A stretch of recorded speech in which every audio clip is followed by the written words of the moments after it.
Hello students, good morning. आप सभी का हमारे इस चैनल में एक बार फिर से स्वागत है। आज हम एक नए क्वेश्चन के साथ आए हुए हैं। क्वेश्चन नंबर 4 है हमारा। तो इस क्वेश्चन नंबर 4 में लिखा हुआ है कि right a function void change. एक फंक्शन बनाना है, फंक्शन की हेल्प से प्रोग्रामिंग करनी है विद 2 स्ट्रिंग पैरामीटर्स, जिसमें 2 स्ट्रिंग टाइप के पैरामीटर्स भी होंगे। मतलब एक पैरामीटराइज्ड फंक्शन क्रिएट करना है। उसके बाद लिखा हुआ है इंटरचेंज और स्वैप द स्ट्रिंग्स। उसके बाद से क्या करना है, उन दोनों स्ट्रिंग्स की वैल्यूज को आपस में स्वैप करना है, मतलब इंटरचेंज करना है। ठीक है। एंड प्रिंट द स्ट्रिंग्स, और फिर उन स्ट्रिंग्स को प्रिंट करना है before and after interchange. Interchange करने के पहले और इंटरचेंज करने के बाद दोनों पैरामीटर्स की वैल्यू क्या होगी उसको हमें प्रिंट करना है। स्वैपिंग का प्रोग्राम हमने पिछले लेक्चर में देखा हुआ था, लास्ट लेक्चर में, क्वेश्चन नंबर 3 में।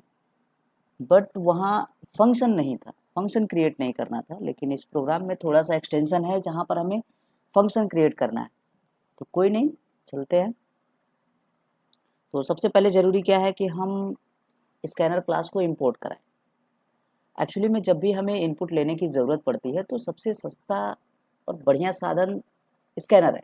स्कैनर क्लास की हेल्प से हम इजीली इनपुट ले सकते हैं। तो import java dot util dot scanner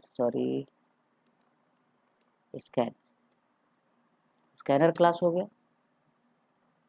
उसके बाद एक क्लास बना लेते हैं स्वैप के नाम से। देन अभी हमें क्लास क्रिएट करना है, किस नाम से है, वॉइड चेंज,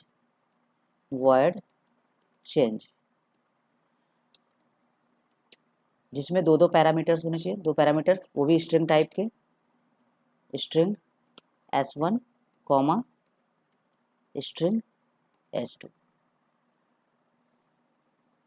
कुछ लोगों के मन में अगर डाउट है कि हमने वॉइड के पहले यहाँ पब्लिक क्यों नहीं लगाया है, ऐसी कोई बात नहीं है। पब्लिक हम यूज कर सकते हैं, नहीं भी यूज कर सकते हैं, क्योंकि हम कोई एक बहुत बड़ा प्रोजेक्ट नहीं बना रहे हैं जिसमें एक्सेस मॉडिफायर्स का रोल एक बढ़िया रोल हो, जहाँ रेस्ट्रिक्शंस हो। यहाँ किसी प्रकार का कोई रेस्ट्रिक्शन नहीं है, तो लगा भी सकते हैं, नहीं भी लगा सकते हैं। डिफ़ॉल्ट से भी हमारा काम चलेगा और पब्लिक से भी हमारा काम चलेगा। ठीक है, ऐसी कोई बात नहीं है। हमने जो फंक्शन डिज़ाइन किया हुआ है, अब हम इसकी फंक्शनैलिटी प्रोवाइड करेंगे, मतलब इसकी डेफिनेशन लिखेंगे। तो इसकी डेफिनेशन होनी चाहिए इसके अकॉर्डिंग। सबसे पहले लिखा हुआ है कि print strings before interchange. Interchange के पहले क्या था वो हमें लिखना है। तो कोई नहीं, एक मैसेज देते हैं, system dot out dot print Elon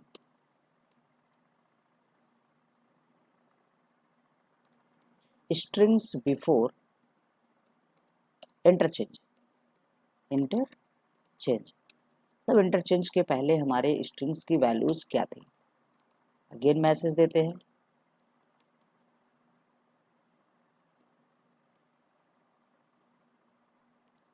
तो पहला स्ट्रिंग स्ट्रिंग वन जो है वो s1 है, और स्ट्रिंग 2 जो है वो हमारा s2 है। क्लियर है। तो जो भी s1 और s2 की वैल्यू होगी वो इंटरचेंज से पहले हमारी प्रिंट हो जाएगी। इंटरचेंज करने के लिए सबसे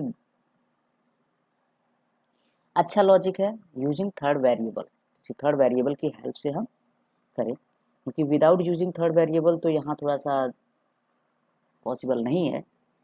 तो एक्चुअली नंबर्स के साथ ही पॉसिबल होता है, क्योंकि वहाँ अर्थमेटिक ऑपरेटर्स का यूज करते हुए मैथमेटिकल ऑपरेशन परफॉर्म करके ही हम स्वैपिंग परफॉर्म कर लेते हैं, जो कि यहाँ पॉसिबल नहीं है। तो हम एक स्ट्रिंग टाइप का वेरिएबल लेंगे टेम्पोररी के नाम से, टेम्प, और इसके अंदर असाइन करेंगे s1 की वैल्यू को भेजेंगे टेम्प के अंदर।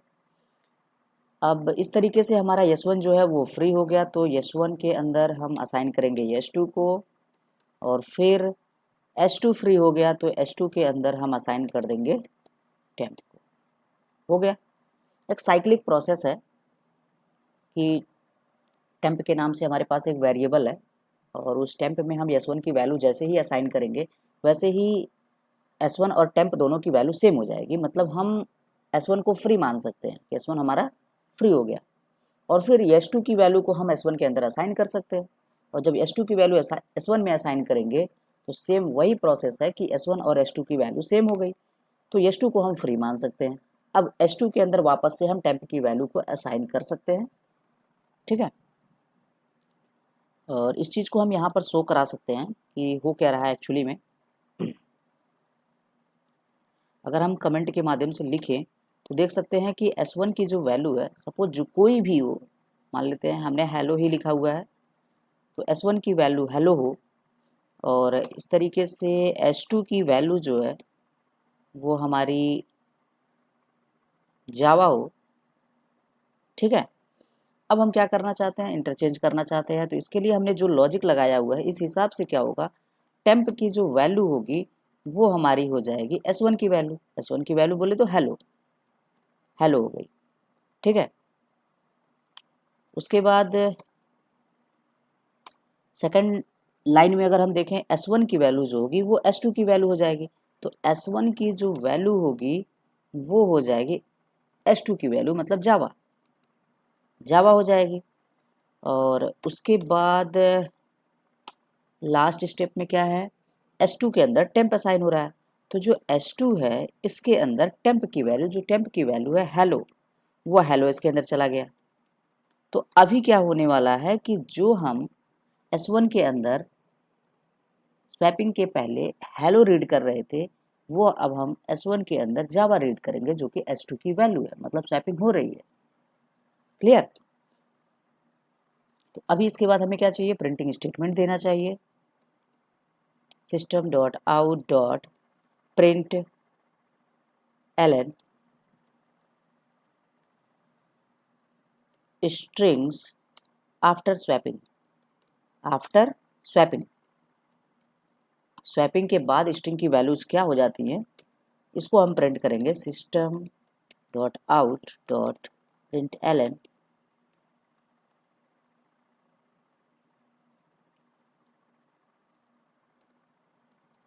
String 1 equals to S1 and हम कंट्रोल डी प्रेस करेंगे तो डुप्लीकेट क्रिएट हो जाएगा इसका। ये बेनिफिट है नोटपैड प्लस प्लस का। अभी हमारा प्रोग्राम का जो मेन लॉजिक है, फंक्शन का लॉजिक कि फंक्शन के अंदर होना क्या चाहिए, वो हमने क्रिएट कर दिया। अभी इसको कंपाइल तो करा सकते हैं लेकिन रन नहीं करा सकते, कंपाइल कराकर हम दिखाते हैं इसको। जावा सी क्वेश्चन नंबर 4 के नाम से है Q4 डॉट जावा, कंपाइलिंग सक्सेसफुली। यह हमारा प्रोग्राम कंपाइल कर रहा है सक्सेसफुली। अच्छा, अभी इसको रन करा करके देखें। जावा किस नाम से, स्वैप के नाम से, SWAP। इसके अंदर मेन मेथड है ही नहीं तो रन कहाँ से करें। ठीक है, क्या लिखा हुआ है आप, main method not found in class swap, please define the main method as public static void main string args. ठीक है, इस तरीके से हमको मेन मेथड को डिक्लेयर करना है। तो अब इसको हम कहीं भी कर सकते हैं, इस चेंज फंक्शन के ऊपर भी कर सकते हैं, पहले भी कर सकते हैं और चेंज फंक्शन के बाद भी कर सकते हैं, बस विद इन क्लास होना चाहिए।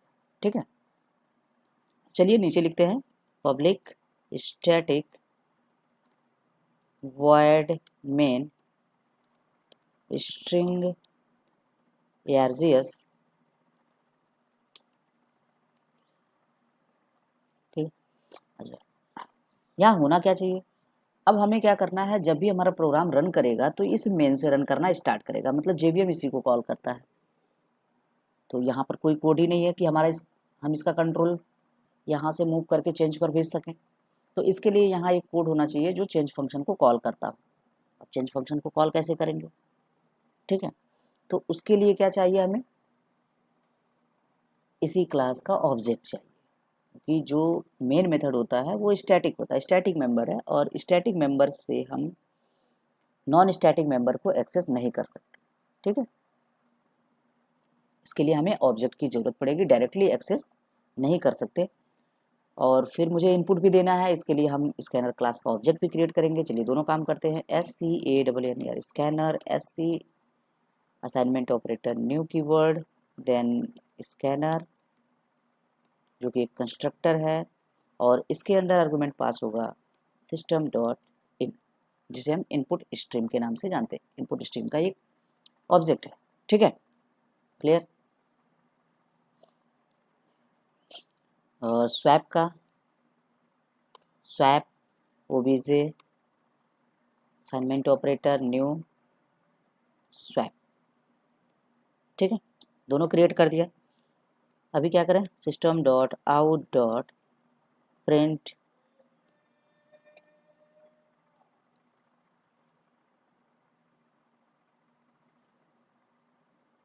Inter first string. पहला स्ट्रिंग इनपुट करना है, इसको किसी वेरिएबल में रखते हैं। ठीक है, क्योंकि जो यहाँ S1 S2 है, ये दोनों के दोनों लोकल हैं, जो कि ओनली चेंज के अंदर एक्सेसिबल हैं, उसके बाहर एक्सेसिबल नहीं है। तो हम सेम उसी नाम से भी बना सकते हैं, किसी और नाम से भी बना सकते हैं, इसमें कोई दिक्कत नहीं है। दोनों फंक्शन के स्कोप अलग अलग हैं, और ये हमेशा से ही होता है कि जितने फंक्शन होते हैं उनके स्कोप अलग अलग होते हैं। तो स्ट्रिंग टाइप का एक वेरिएबल क्रिएट करेंगे किसी भी नाम से, str1 के नाम से क्रिएट कर लेते हैं। sc dot next line. Actually यहाँ ऐसा कुछ कहा नहीं है कि हम केवल एक वर्ड एक्सेप्ट करें या फिर एक कंप्लीट लाइन एक्सेप्ट करें, तो नेक्स्ट लाइन का यूज करते हैं। Second statement system dot out dot print enter second string. Second string हम यहाँ पर इनपुट करने वाले हैं, तो इसके लिए एक वेरिएबल चाहिए स्ट्रिंग str2 के नाम से, और इसके अंदर हम असाइन करेंगे sc dot next line. Okay, अभी इनपुट का काम कंप्लीट हो गया। इनपुट के बाद हमें क्या करना होगा, इनपुट के बाद हम चेंज फंक्शन को कॉल करेंगे। तो इसके लिए चेंज फंक्शन जो है वो नॉन रिटर्न टाइप का है, वॉइड कीवर्ड का इस्तेमाल किया गया है इसके अंदर। ठीक है, मतलब ये किसी भी तरह की वैल्यू को रिटर्न नहीं करता है। इसके लिए हम डायरेक्टली ओबीजे डॉट चेंज और दो आर्गुमेंट पास करने हैं। तो पहला स्ट्रिंग जो str1 के अंदर है उसको पहले पास करेंगे, और str2 के अंदर जो है उसको बाद में पास करेंगे। यहाँ एक प्रोसेस होता है मैपिंग का, जो फर्स्ट आर्गुमेंट होगा वो फर्स्ट वेरिएबल के साथ मैप करेगा और फर्स्ट वेरिएबल में असाइन हो जाएगा। ठीक है, और जो सेकंड आर्गुमेंट होगा वो सेकंड वेरिएबल के साथ मैप करेगा और सेकंड वेरिएबल के अंदर असाइन हो जाएगा। ओके, चलिए फिर से इसको कंपाइल कराते हैं, क्योंकि जितनी भी बार हम कोड में चेंज करेंगे उतनी बार हमें उसको क्या करना पड़ेगा, कंपाइल कराना पड़ेगा। तो चलिए कंपाइल करने के लिए हमारे पास कोड है Java C file name dot Java, successfully compile हो रहा है। रन कराने के लिए हमें ज़रूरत है जावा देन क्लास नेम स्ट्रिंग। पहले स्ट्रिंग हमने क्या किया, सेम यही देते हैं। फर्स्ट स्ट्रिंग हेलो हो गया, सेकंड स्ट्रिंग जावा हो गया। अभी इसका हम आउटपुट चेक करेंगे। तो स्ट्रिंग्स बिफोर इंटरचेंज के पहले स्ट्रिंग 1 की वैल्यू थी वो थी हेलो, और स्ट्रिंग 2 की वैल्यू जो थी वो थी जावा। लेकिन आफ्टर स्वैपिंग क्या हुआ कि स्ट्रिंग 1 की जो वैल्यू है वो जावा हो गई और स्ट्रिंग 2 की वैल्यू जो है वो हेलो हो गई। तो ये फंक्शन है। अब फंक्शन का यूज क्या है, हम यहाँ से समझ सकते हैं कि जितनी भी बार चाहे हम वैल्यू चेंज करके हम डिफरेंट आउटपुट्स देख सकते हैं। हम अगर 2 बार इस चेंज को कॉल करें,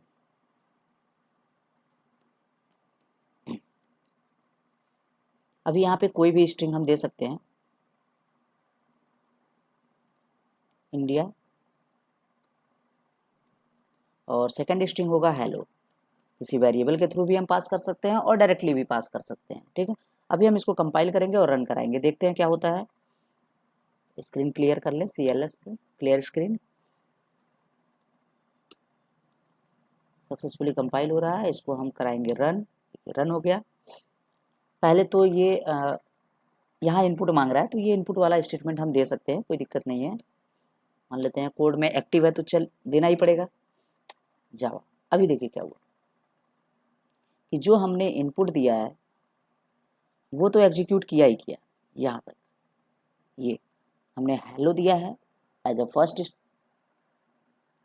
यहाँ से, ठीक है, hello as a first argument and Java as a second argument, इनको इसने कैलकुलेट किया। दोबारा हमने क्या किया हुआ है, एक लाइन और ऐड किया हुआ है इसमें obj.change, और 2 आर्गुमेंट पास किए हुए हैं डायरेक्टली एज स्ट्रिंग के तौर पे पास किया हुआ है, इंडिया और हेलो। तो इसके लिए भी ये कोड फिर से ये फंक्शन कॉल हुआ और इंडिया और हेलो के साथ उसको एग्जीक्यूट कर रहा है, ठीक है। तो इसको बोलते हैं कोड रियूजेबिलिटी, कि अगर हमने एक फंक्शन क्रिएट कर दिया तो हम उसका जितनी भी बार चाहें उतनी बार इस्तेमाल कर सकते हैं, और डिफरेंट डिफरेंट ऑब्जेक्ट के साथ भी कर सकते हैं, ठीक है। अभी तो हम लोग केवल सेम ऑब्जेक्ट के साथ काम कर रहे हैं, हम इसको डिफरेंट डिफरेंट ऑब्जेक्ट के साथ भी काम कर सकते हैं।